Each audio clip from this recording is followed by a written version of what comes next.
स्वागत है आपका फिर से पार्ट 2 में। इस बार हम ए पार्ट ऑलरेडी कर चुके हैं, जैसा कि आपको पता ही है। हमने वहां रिजल्टेंट निकाला, वाई की वैल्यू निकाली ओमेगा टी की टर्म में।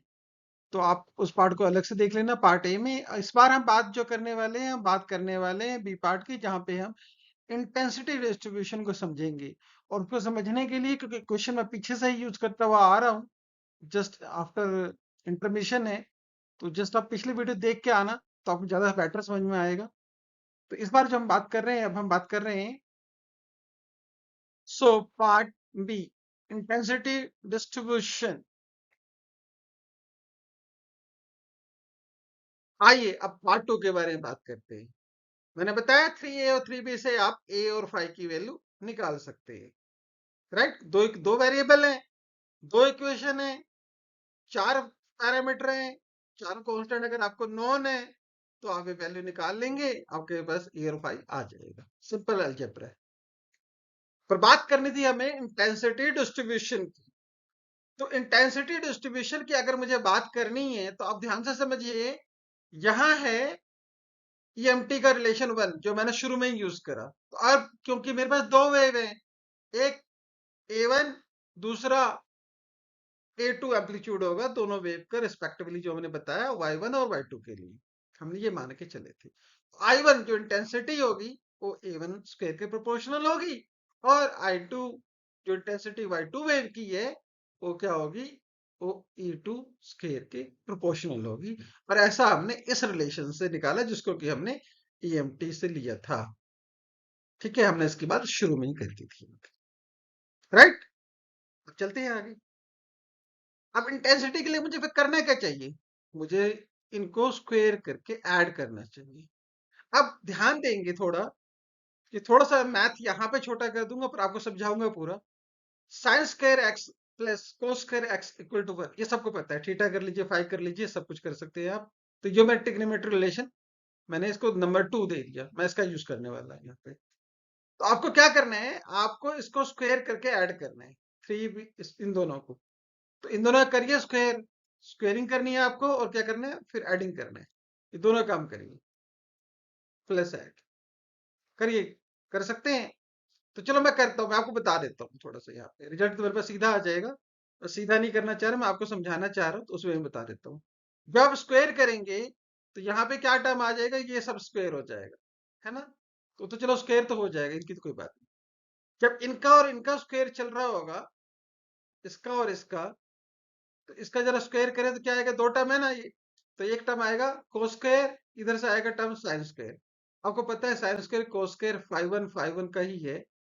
ठीक है, तो क्या हो जाएगा, ये 1 हो जाएगा। तो इसकी जगह पे क्या आ जाएगा मेरे पास, A1। अभी मैं इरेज कर दूंगा, जैसे मैं यहाँ पे लिख रहा हूँ, नीचे इक्वेशन प्रॉपर आ जाएगी आपके पास। तो ये हो गया A1।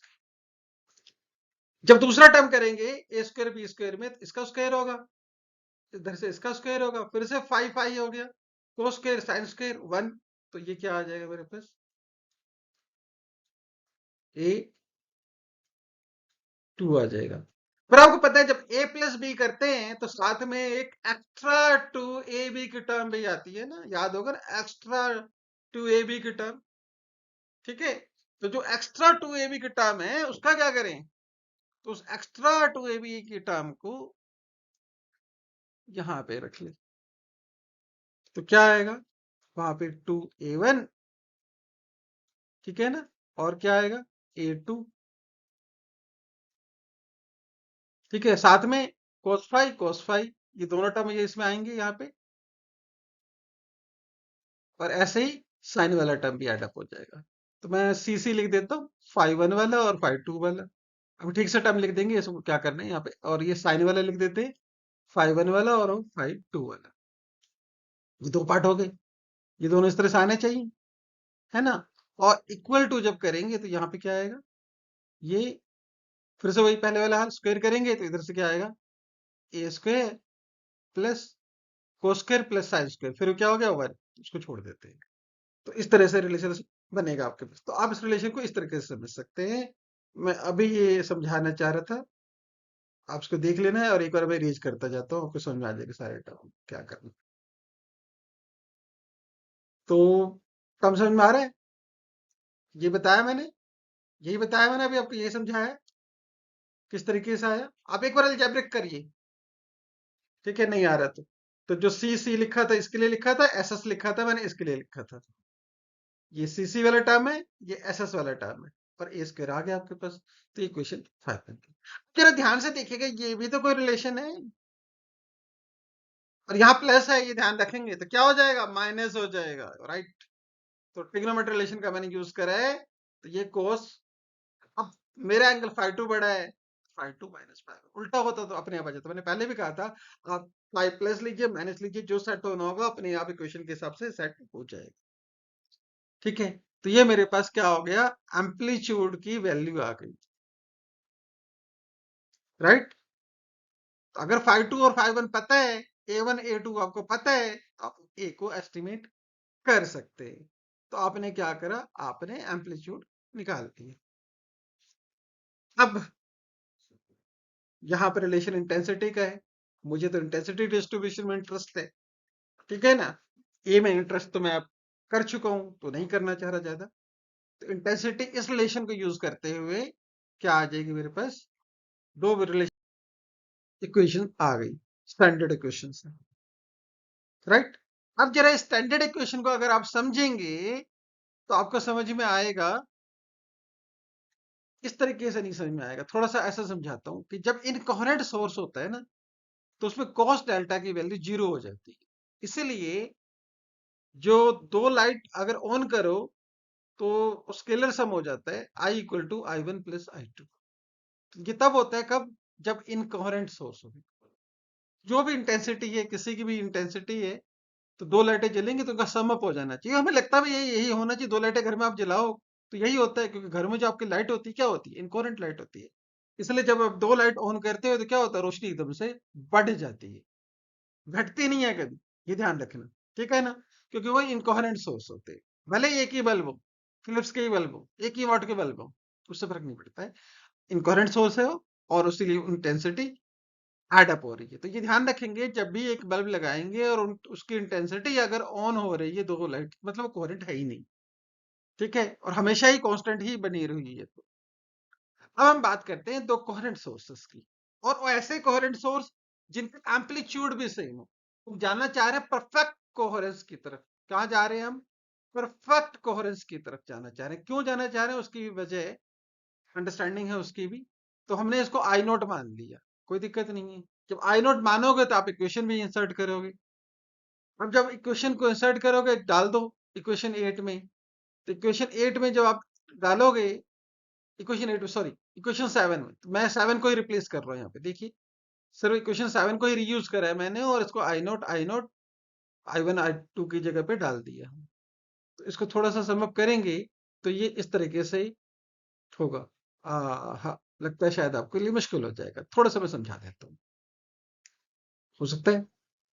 तो ये जब जोड़ेंगे इसको तो ये कितना आ जाएगा, मैं यहाँ पे थोड़ा सॉल्व कर रहा हूँ आपके लिए। ये हो जाएगा टू आई नोट, तो टू तो कॉमन है, बाहर निकाल लेते हैं। आई नोट इसमें है, इसमें है, ठीक है, तो आई नोट कर लेते, राइट। ये भी तो आई नोट स्केयर, तो आई नोट ही हो जाएगा ना, तो टू आई नोट इसको भी बाहर कर देते। तो यहाँ पे बचेगा term one plus cos delta, right. जिसका मतलब क्या निकला, ये शायद हो सकता है अभी भी आपको ना समझ में आ रहा हो, पॉसिबिलिटी है इस बात की। तो अगर नहीं समझ में आ रहा तो मैं बता दूं एक बारी, ये जो टर्म है ना वन प्लस कोस डेल्टा, इसका ट्रिग्नोमेट्रिक रिलेशन आपको याद है, इससे equal to two cos square delta by two, okay. Two पहले ही था मेरे पास बाहर, तो ये वाला टू यहाँ पे ले आते, आई नोट है ही, तो ये क्या हो गया, टू से टू को मल्टीप्लाई करवाओ क्या आएगा, फोर। तो ये रहा आपके पास आ गया फोर, आई नोट का आई नोट, और कोस के डेल्टा का कोस के। फॉर्मूला याद है ना, one plus cos theta equal to two cos square theta by two. इसको रिकॉल करेंगे एक बार तो आपके पास ये रिलेशन आ जाएगा। आप उसको ध्यान से एक बार नोटिस करके समझ लेना क्या आ रहा है।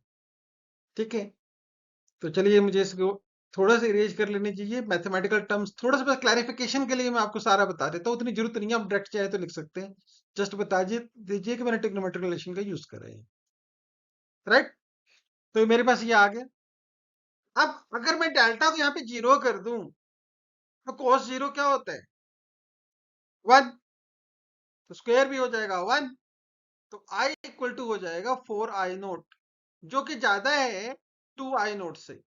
अगर मैं दो इनकोहेरेंट सोर्स लूं, अगर मैं दो इनकोहेरेंट सोर्स लूं और इनकी इंटेंसिटी बराबर ही होती तो I0 कितना होता है? ये टर्म मेरे पास कितना हो जाता है उस केस में? उस केस में मेरा ये टर्म हो जाएगा 2i0, है ना? तो ये इसी 2i0 की बात चल रही है ये वाली। इससे ज्यादा हो जाए, यानी कि दो लाइट अगर आप ऑन कर रहे हो और वो इनकोहेरेंट है, तो जो रोशनी होगी, और जब आप उसे कोहेरेंट बना के करवाओगे तो इंटेंसिटी बहुत ज्यादा हो जाएगी, उससे डबल हो सकती है। राइट, अनफॉर्चुनेट पार्ट ये है कि ये बहुत कम रीजन में हो पाता है, बहुत लोकल रीजन में हो पाता है। तो चलिए इस टर्म को भी समझ लिया हमने, आगे चलते हैं। अब ये जो 2 पाई वाली कंडीशन है ना, पता है ना आपको, n से मल्टीप्लाई कर दीजिए तो ये तो बार बार 360 पे आती रहेगी, आती रहेगी, आती रहेगी। सब कंडीशन के लिए ये ट्रू है, तो क्योंकि ट्रू है तो यहाँ पे हमारे पास इस कंडीशन में हमेशा आएगा कंस्ट्रक्टिव इंटरफेरेंस। राइट, दूसरी बात करते हैं, आउट फेस कर देते हैं, पाई ले लेते हैं, डेल्टा डेल्टा बाई 2 है, तो पाई बाई 2 हो गया। राइट ना, तो कोस पाई बाई 2 कितना होता है? आप इसको बस इंसर्ट करेंगे यहाँ पे इस इक्वेशन में, यहाँ पे पाई रखेंगे, अब तो क्या आएगा? 0 रखेंगे तो 0 ही आना था, ठीक है। पाई बाई 2 में क्या होता है? cos pi by 2 means 0. So what will happen? It's a 0. Whatsoever be the part, 0 का स्क्वायर भी 0, जैसे पहले 1 का स्क्वायर 1 था। दोनों नंबर तो अजीब है ना इस केस में, तो दोनों एक जैसे वैल्यू दे रहे हैं आपको। इस केस में पर चलेगा ऑड मल्टीपल, तो एन की वैल्यू पहले वाले केस में, दूसरे वाले केस में आप 0 से लेके 1 रनिंग नेचुरल नंबर ले सकते हैं। तो इस केस में क्या होगा? बिल्कुल डार्क, एक डिस्ट्रक्टिव इंटरफेरेंस फॉर्म होगा। तो इतनी सी बात हमें समझ में आ गई है। अब अगर मैं इनको प्लॉट करने की सोचूं, if I think that I should plot this one, तो करते हैं प्लॉट। मैं I0 को 1 मान के चल लेता हूं, ठीक है। उससे पहले एक बात विजिबिलिटी की कर लेता हूँ। फ्रिंज विड्थ की जो विजिबिलिटी होती है, ये आई मैक्सिमा और आई मिनिमा के रिलेटिव डिफरेंस पे डिपेंड करता है। अब क्योंकि I0 विजिबिलिटी, जो फ्रिंज विजिबिलिटी की मैंने बात पहले भी पिछली वीडियो में भी करी थी, तो फ्रिंज विजिबिलिटी के केस में जब हम बात करते हैं तो आई मैक्सिमम कितना है मेरे पास, ठीक है, और आई मिनिमम कितना है? तो मैक्सिमम कितना है मेरा 4I0, मिनिमम कितना है 0। तो जरा वैल्यू डाल लें यहाँ पे, क्या आएगा? 4I0 minus 0। यहाँ पे क्या करेंगे? फिर आएगा 4I0 प्लस 0। अब 0 जोड़ा क्या घटाया क्या, सब बराबर हो जाता है। तो यहाँ क्या आ जाएगा? 4I0, यहाँ पे भी क्या आएगा? 4I0, और यहाँ क्या हो गया? 1। ये मैक्सिमम विजिबिलिटी होती है, ये आप याद रखेंगे। तो मैंने क्यों करा I1 और I2 को बराबर? कि मुझे फ्रिंज विड्थ की मैक्सिमम क्लैरिटी चाहिए थी, इसलिए आप उन दोनों के एम्पलीट्यूड को इक्वल करते हो। अगर एम्पलीट्यूड इक्वल नहीं होगे तो आई मीन जो है ये आपका 0 नहीं होगा, और उस केस में ये जो वैल्यू है आपके केस में लेस देन 1 हो जाएगी, फ्रिंज आपको अच्छे तरीके से नहीं नजर आएंगे। तो बात समझ में आ गई? इसलिए हम क्या चाहते हैं? हम इस कंडीशन को नहीं चाहते, हम ये काम करते हैं, इसलिए मैक्सिमम चाहते हैं, इसलिए हम ऐसा करते हैं। इसलिए इसको परफेक्ट कोहेरेंस कहते हैं। परफेक्ट कोहेरेंस के केस में जो ग्राफ हमारे पास आ रहा है, आप देखिए I0 जा रहा है हमारे यहाँ पे, देखिए इंटेंसिटी यहाँ पे 0 को टच कर रही है बार बार। तो सारे ऑड नंबर हैं, तो यहाँ से रिलेशन को समझने की कोशिश करेंगे। ऑड नंबर पॉजिटिव की तरफ लो चाहे नेगेटिव की तरफ लो, हर ऑड पे आपका ये 0 है, राइट, और हर इवन पे ये मैक्सिमम है। दूसरा क्या ऑब्जर्व कर रहे हैं, इस ग्राफ को समझने की कोशिश करिए। इंटेंसिटी में कोई वेरिएशन नहीं है, बहुत सिमेट्रिकल है। अगर ये जीरो लाइन के इस तरफ देखें और उस तरफ देखें, एक जैसा ग्राफ है और कोई डेविएशन भी नहीं है। ऐसा नहीं है कि जैसे जैसे ये डिके करना शुरू हो गया ऐसे हो गया या फिर ऐसे हो गया ना, बराबर है। ऑड मल्टीपल पे जीरो, इवन मल्टीपल पे maximum. That's the intensity distribution for interference when you have two coherent wave of equal amplitude, right? अब ये जो इंटेंसिटी है, अगर एक लाइट होती तो इतनी होती, दो